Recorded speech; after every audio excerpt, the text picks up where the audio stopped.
Olá pessoal, como havia dito, então nós estamos aqui hoje com o Rafael Grubizic, que ele é hipnoterapeuta, não é? E ele vai nos explicar o que é essa técnica para ajudar as pessoas.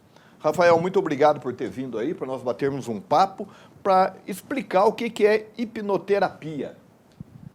Bom dia a todos, obrigado você, professor Wagner, pelo espaço cedido aqui na EduVale, pela oportunidade de eu explicar um pouco e desmistificar sobre a hipnoterapia, essa ferramenta tão importante que auxilia tanto as pessoas em diversos tratamentos de coisas que machucam elas profundamente.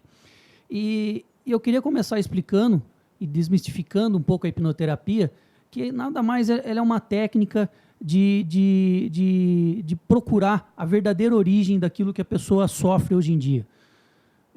Eu trato depressão, ansiedade, vícios em geral. Mas a grande questão da hipnoterapia em si é que ela busca a origem desse problema, do real problema que a pessoa tem, que geralmente começa na infância. E ela é uma técnica muito tranquila, muito efetiva, e porque a hipnose, na verdade, ela é uma ferramenta onde coloca a pessoa em estado de relaxamento. Não existe perigo algum. Muitas pessoas falam, e se eu entrar em hipnose e não voltar à realidade? Você não tem por que você não voltar, porque você não vai a lugar nenhum. Você vai ficar em um simples estado de relaxamento. E é nesse estado de relaxamento, depois que eu coloco a pessoa em transe hipnótico, que a gente vai descobrir a verdadeira causa dos problemas que a pessoa sofre hoje em dia. Agora, dessa forma que você estava falando do tratamento aí, começa desde a hipnose, quando vai retroagir, começa em qual fase da infância, você estava dizendo? O tratamento, a hipnose, ela trabalha a partir dos 3 meses de gestação do cliente. Quer dizer, dentro da barriga da mãe, nós já temos estímulos e ali a gente já começa a sofrer programações negativas que os nossos pais passam para a gente. Eu já eu faço terapia, né? Parei, faço ainda. Mas a terapia, ela tem uma conversa e o psicólogo busca, através da conversa, isso, aquilo, dar um rumo. E usa as diversas técnicas que eles têm lá para ajudar o paciente, não é? Uhum. O paciente aí, no caso, ele leva o problema. Por exemplo, vamos dar um exemplo aí. Eu tenho medo de cachorro. Certo? Sim. Eu chego lá, eu falo assim, Rafael, o meu problema é o seguinte, medo de cachorro. É o suficiente para você entrar e ver de onde surge esse medo? Surgiu, né? Sim, professor. Na verdade, o cliente me traz aquilo que incomoda ele hoje. Tá? Só que isso é uma consequência. Eu não trato isso. Eu vou buscar a origem desse problema. Tá? É lógico que eu dou uma bela explicação para o cliente como é que funciona a nossa mente, fazendo todas as divisões da parte consciente, subconsciente e inconsciente.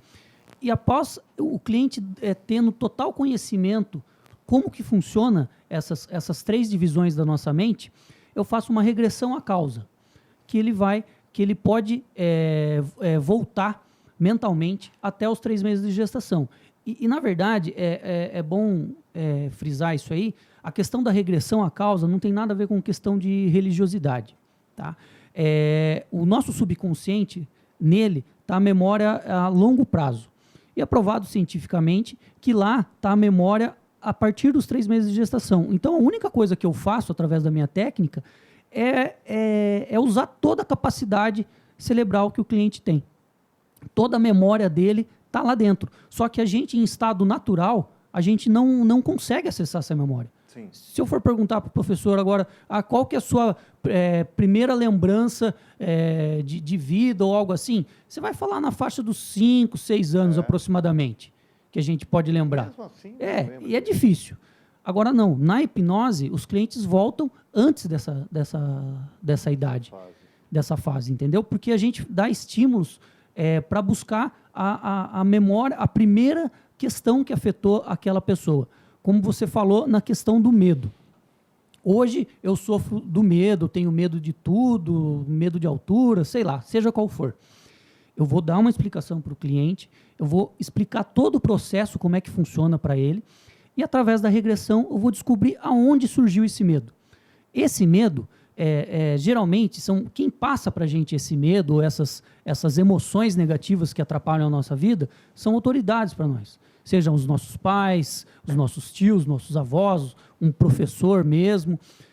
Então, a partir do momento que aquela criança acredita naquela pessoa e aquela pessoa passa algo de ruim para aquela criança, aquilo passa a ser verdade absoluta para o subconsciente dela.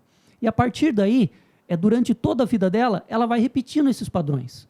Até eu costumo usar um exemplo que eu acho que fica mais fácil para as pessoas entenderem. Quando nós nascemos, nós somos a criança é a coisa mais perfeita do mundo. Ela é um copo vazio, ela não tem vício, ela não tem sentimento, ela não tem nada, ela só chora. Ela tem aquele copo vazio. Ao longo da vida dela, vão caindo gotas nesse copo de coisas ruins, coisas que ela não quer para a vida dela. Até vai chegar por volta da adolescência, dos 15, 16 anos, depende do amadurecimento dessa criança, esse copo se transborda. E é aí que começam a surgir as doenças. Através desse excesso de lixo emocional, que a gente costuma falar, se transformam as doenças. Porque a hipnose, ela acredita piamente, e é comprovado isso pela sua técnica, que toda doença é fruto de um desequilíbrio entre mente e corpo. A partir do momento que há esse desequilíbrio, o nosso corpo vai se manifestar de alguma forma. E é aí que começam a surgir as doenças, seja ela qual for. Ansiedade, tudo pode ser tratado? Sim, sim. Agora, deixa eu fazer uma pergunta. Você já enfrentou alguma vez algum paciente que você não consegue hipnotizar? Não. Todo ser humano é hipnotizável. Tá? Eu só não atendo e não tenho a possibilidade de atender pessoas com Alzheimer ou que tenha, dá um exemplo, sofreu um acidente de carro ou um lutador de boxe que sofre muita pancada na cabeça. Aí ele fica com, e se essa pessoa fica com algum sequela, seja por acidente ou pelo esporte que ele pratica, isso dificulta a concentração dele, dificulta o entendimento que ele vai ter sobre aquilo que eu vou falar. Porque toda hipnose é uma auto-hipnose, professor. Se eu falar para o professor agora, professor, gostaria que você imaginasse em cima dessa nossa mesa um elefante cor-de-rosa. Você já não imagina? Você já enxerga. Existe um elefante cor-de-rosa? Não. Não existe, mas isso é hipnose. É fruto da nossa imaginação. Mas, então, veja bem, por exemplo, é uma pessoa altamente ansiosa e que ela não consegue concentrar. Não. É lógico, antes... Dá trabalho. Não, mas a técnica ela é muito bem feita. E existem, durante o processo que eu vou colocar, a primeira fase do meu atendimento é um bate-papo. Certo. Eu bato um papo, eu explico, eu ouço um pouco a história de vida, resumidamente, do meu cliente, depois eu coloco ele em transe hipnótico. Para eu colocar ele em transe hipnótico, não é que nem a gente vê na televisão, a hipnose de palco que a gente fala, tudo isso, na verdade, é combinado antes. Existe um preparo antes entre o profissional que está hipnotizando e o espectador que está lá na plateia. Então, já existia um bate-papo longo no camarim para depois hipnotizar a pessoa. Entendi. E o que acontece? Enquanto eu estou hipnotizando o meu cliente, eu faço vários testes para ver o grau que ele está de hipnose. Até eu ter certeza que ele está em estado hipnótico de relaxamento profundo, aí sim eu começo o meu tratamento. A pessoa ansiosa, e não tem, é uma técnica é uma sensação muito agradável. A pessoa que é ansiosa, ela entra mais fácil ainda, porque a pessoa está num grau de ansiedade, de expectativa, na hora que ela começa a sentir aquele relaxamento no corpo que ela não sente naturalmente, ela vai se entregar. E folclore, tem perigo de não voltar?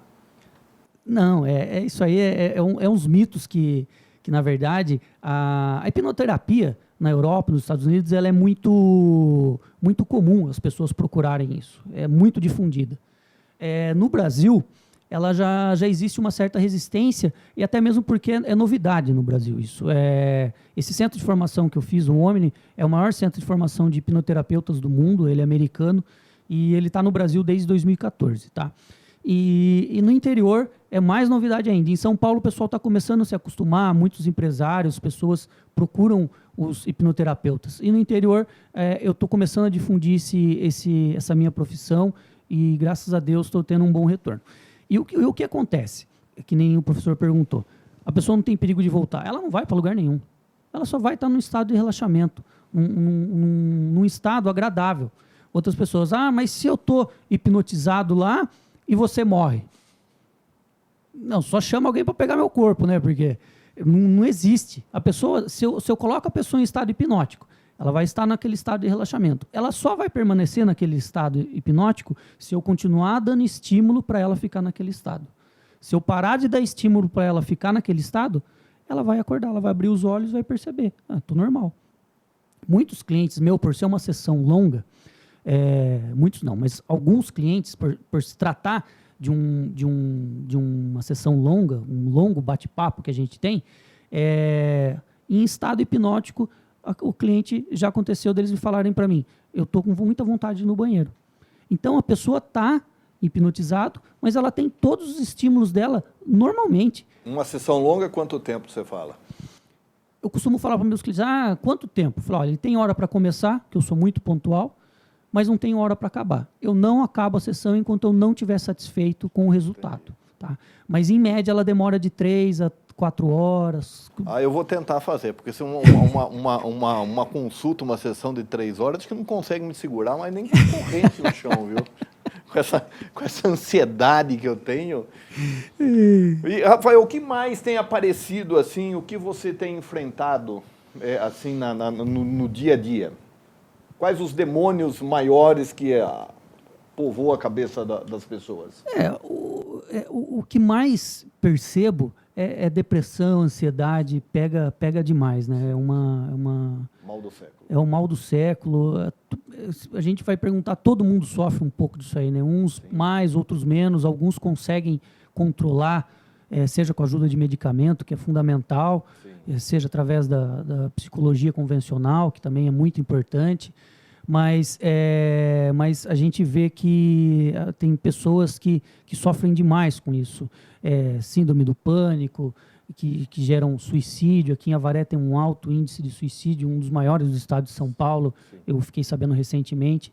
Então, são coisas que assustam a gente, na verdade, mas que, graças a Deus, eu tenho tido ótimos resultados com meus clientes e feedbacks mais que positivos, de uma forma aí que a gente muda a percepção de vida das pessoas em relação àquilo que tanto atrapalha elas. Coisas simples, rotineiras, que para a gente é normal fazer, e para pessoas, elas sofrem muito em realizar certas... Muda a vida da pessoa. Muda. A gente fala que o lema desse centro de formação meu é transformar vidas. E esse é meu grande objetivo. Eu me dedico 100% para o meu cliente. Eu me cobro muito nisso até, porque cada sessão minha, por mais cansativo que seja, são 4, 5 horas eu falando sem parar lá, eu saio dali esgotado. Mas depois eu vou descansar, mas o meu objetivo é o meu cliente sair bem de lá. E graças a Deus, eu emerjo ele do transe hipnótico, eu vejo aquele sorriso estampado, uma lágrima escorrendo ainda, eu recebo um abraço e ele vai embora saltando em nuvens. É uma sensação muito, muito, muito agradável e um retorno muito... Não dá nem para eu explicar a realização que eu sinto em fazer isso, em transformar as vidas dos clientes. No próximo bloco, nós continuaremos conversando aí com o Rafael, hipnoterapeuta. Aguardem.